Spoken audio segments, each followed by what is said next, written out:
انسانی رو به انسانها برگردون. در جایی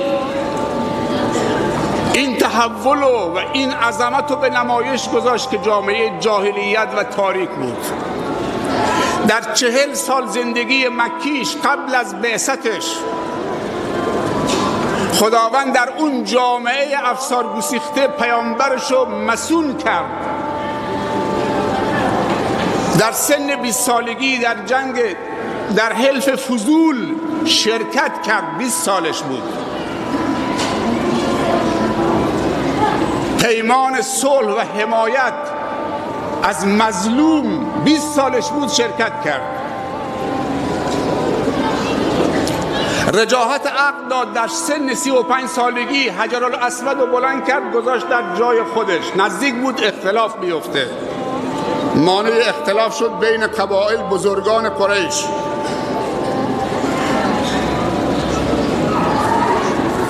در سن 25 سالگی در تجارت خدیجه رفت. خدیجه شخصی رو موکل کرد که اینو در نظر بگیر. خدیجه 2 بار شوهر گرفته بود. از اشراف بود، از تجار و سرمایه‌داران بود.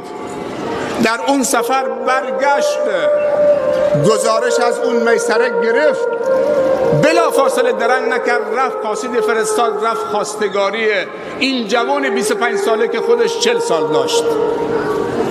اینجا خجالت نکشید، شرم و حیا مانع نشد که مردم چه بگن. زن 40 ساله 2 بار شوهر گرفته به خواستگاری یک جوان مجرد 25 ساله داره میره. پیامبر یتیم بود، 25 سال سن داشت، جوان بود. اون از اشراف بود، از سرمایه داران بود، بزرگان قریش خواهانش بودن. ولی به این خواستگاری این جوان نرفت. به خواستگاری طهارت رفت، محمد طاهر. به خواستگاری امانت رفت، محمد امین. به خواستگاری صداقت رفت. اینا سرمایه حساب میکرد، نه مال تجارتش. این سرمایه ها کم داشت. به خواستگاری حکمت رفت، محمد حکیم. رجاحت عقل. به خواستگاری رأفت و رفقت و شفقت و مهربانی رفت، محمد رحیم، مهربان. این سرمایه ها کم داشت، رفت به خواستگاری این سرمایه ها. کفار قریش در طول 40 سال محمد رو به این 5 تا بس توصیف کرده بودن: محمد طاهر، محمد امین، محمد صادق، محمد حکیم، محمد رحیم، مهربان. بارزترین و برجسته ترین صفات پیامبر اخلاق نیکوش بود. و انک لعلی خلق عظیم. اگر کسی تواضع بکنه در مقابل قدرت و تمکن، این نمیگن اخلاق نرم. این طبیعیه که هر کسی ضعیفتر در مقابل قویتر نرمی به خرج بده. اما کسی که این همه قدرت داره و این همه موقعیت داره و تمکن داره، بیاد اینطوری تواضع به خرج بده.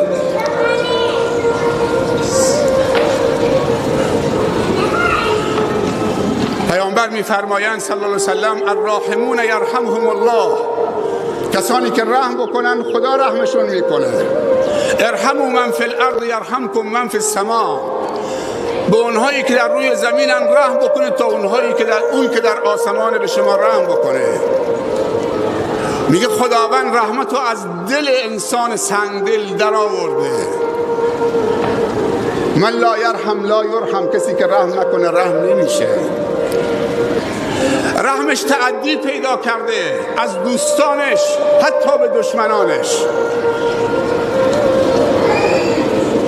رحمش تعدی کرده از انسانها حتی به حیوانات. نه اگر شما درختی بکارید یا زراعتی رو انجام بدید که اون درخت بزرگ بشه، اون زراعتتون پرنده، خزنده، انسان، هر کسی ازش استفاده بکنه، صدقه است برای شما. همش درباره مهربانی پیامبر هست.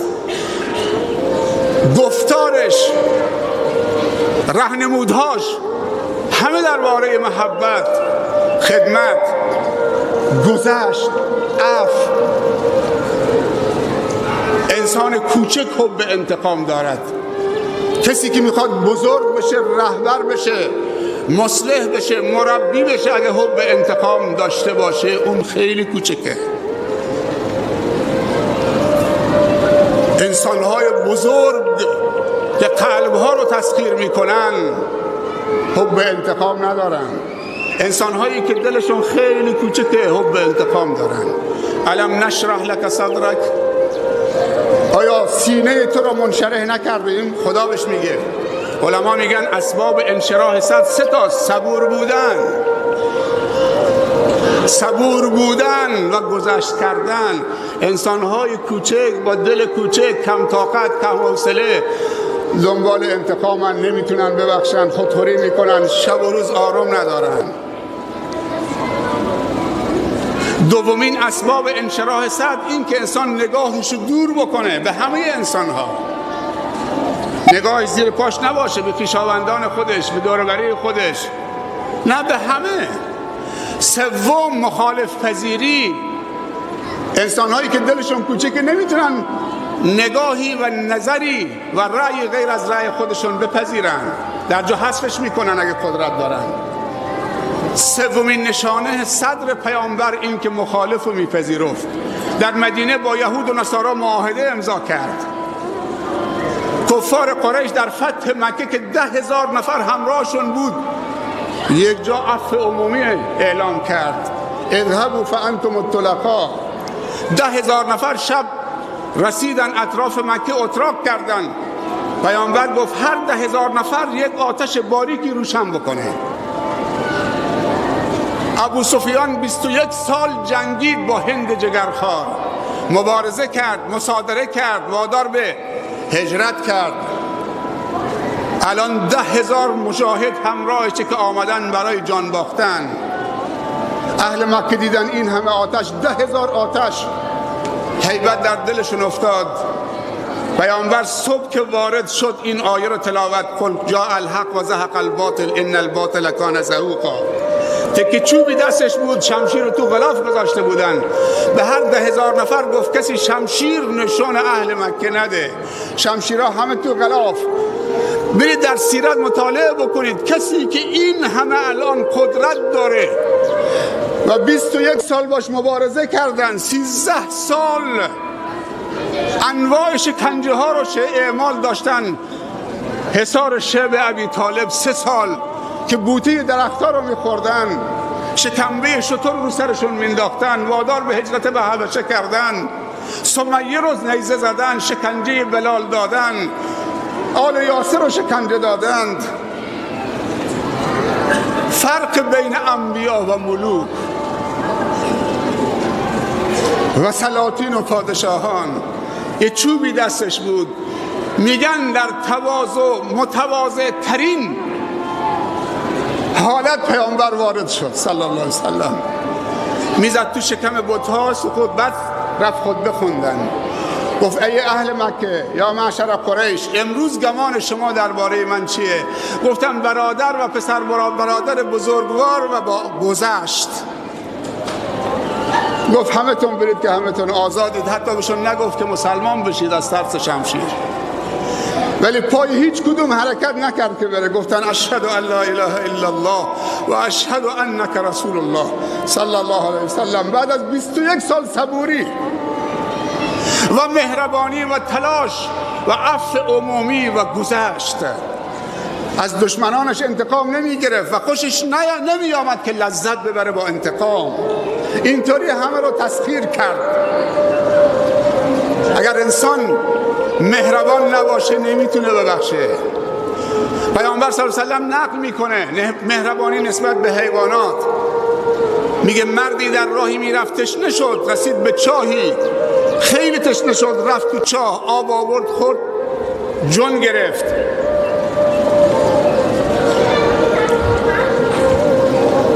در مسیر میرفت، معذرت میخوام، دید که سگی از تشنگی زبان کشیده داره تلف میشه.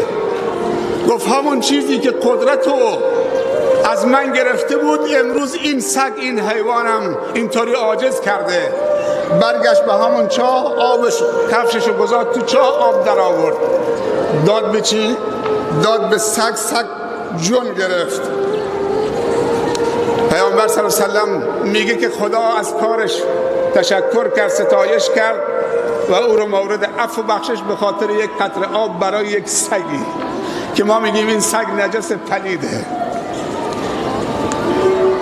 و نقل میکنه پیامبر که زنی در قوم بنی اسرائیل به خاطر یک گربه به جهنم رفت. این گربه 3 روز زندانی کرد، نه اجازه داد که بنوشه، بخوره، شکار بکنه. بعد از 3 روز در باز کرد که مرده. دمشو گرفت بیرون انداخت. خداوند برش خشم گرفت. حتی برای حیوانات میازار موری که دانه کش است که جان دارد و جان شیرین خوش است. کسی رو تحقیر نکنیم، دلمون بزرگ باشه. خیلی عنوان خوبیه، اونم تو چه روزی؟ آقای حسین نژاد گفت امروز روز جهانی مهربانیه. میتونیم همدیگر رو ببخشیم. باور بکنید امروز کفار نسبت به مسلمان‌ها مهربانتر از خود مسلمان‌ها به خودشونن.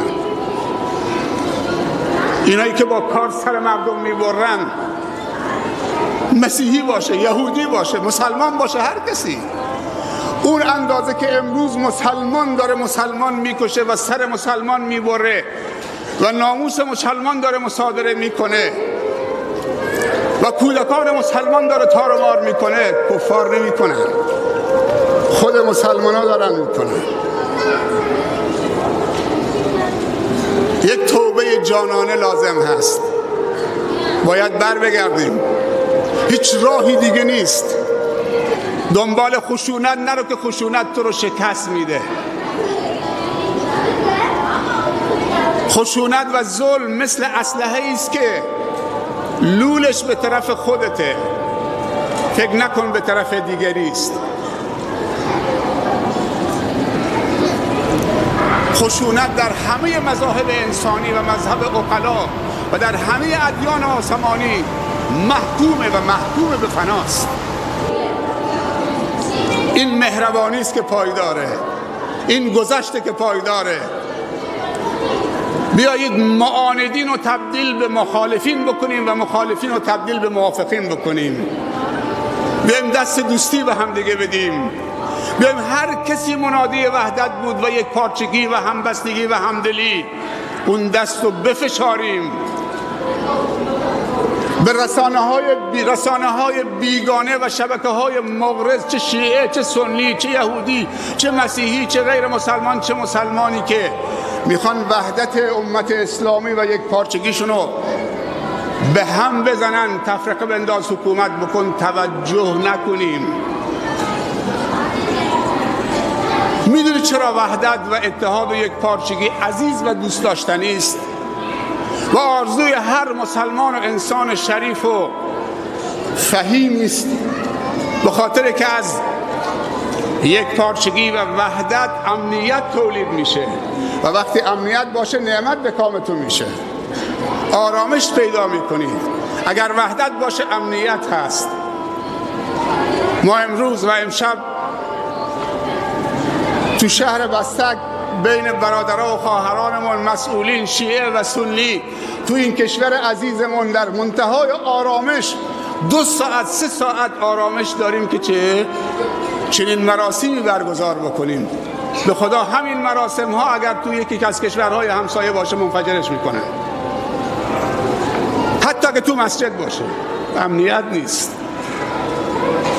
داریم میشنویم هر شب که فلان مسجد رو منفجر کردن، فلان همایش رو منفجر کردن، فلان جلسه تشیع رو منفجر کردن، فلان جلسه تسنن رو منفجر کردن، 200 نفر کشته داد. توسط کی؟ توسط کسانی که عمامه بر سرشونه، ریششون تا اینجاست.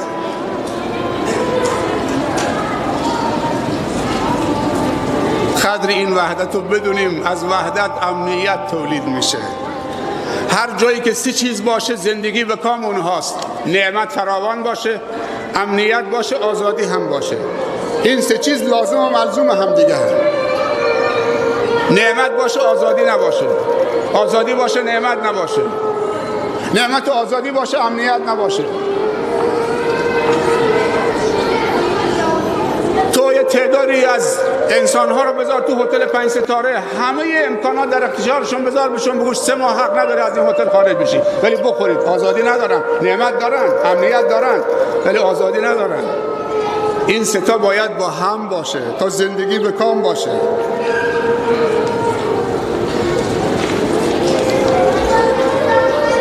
سه چیز خیلی بهش توجه بکنید. یک، خوب سلام کردن. اونایی که مارکتینگ خوندن، بازاریابی، میگن 3 چیز به زبان ساده، 3 چیز کل مارکتینگ رو 3 چیز میچرخه. بازاریابی، یکی گود سلام، زیبا سلام کردن. با یک سلام تو میتونید یک تحول ایجاد بکنید. این سلام کردن رو درست سلام بکنیم. پیامبر صلی الله علیه و سلم وقتی به کسی سلام میکرد، وقتی میخواست روبروش بشه، دستشو دراز میکرد، دستش تا ته، تا این پنجه دستش میداد و نگاه تو چشمش میکرد، نه اینکه با سر انگشتش روش به طرفی باشه. گود سلام، با تمام وجودش سلام میکرد و میگفت السلام علیکم، نگاه تو چشمش، مسیر دیگه نگاه نمیکرد، دستش هم تا ته فشرده بود. السلام علیکم و رحمت الله و برکاته، سلامتی و امنیت بر تو باد، من دست دارم میدم، و رحمت خدا بر تو باد و برکت خدا سرازیر زندگیت باد. این معنی سلامه. اینم دست من، اینم نگاهم تو چشمت. همین سلام و درست سلام بکنیم. گود سلام، گود اسمایل، یعنی گود لبخند زدن. پیامبر میگه لبخند زیبا صدقه است. تبسمک فی وجه اخیک صدقه. به هم دیگه صدقه بدیم. خدا لبخند تو لب گذاشته که اخم بکنیم، به هم دیگه صدقه بدیم، لبخند بزنیم. پس خوب سلام کردن، خوب لبخند زدن و گود بای، خوب خداحافظی کردن. وقتی هم خداحافظی میکنید درست خداحافظی بکن. یک خداحافظی تا آخر عمر تو نگاه مقابلت میمونه، ولی یک بی احترامی، بی رغبتی هنگام خداحافظی شاید چه تا آخر عمر اونم روش گیر بده و مشکل پیدا بکنید. خودمون رو اصلاح بکنیم، قابل اصلاح هستیم، همه چیز مهیاست. اگر خودمون رو اصلاح نکنیم خودمون نخواستیم، کسی مانع نشده که خودمون رو اصلاح نکنیم. از حوصله همتون تشکر میکنم.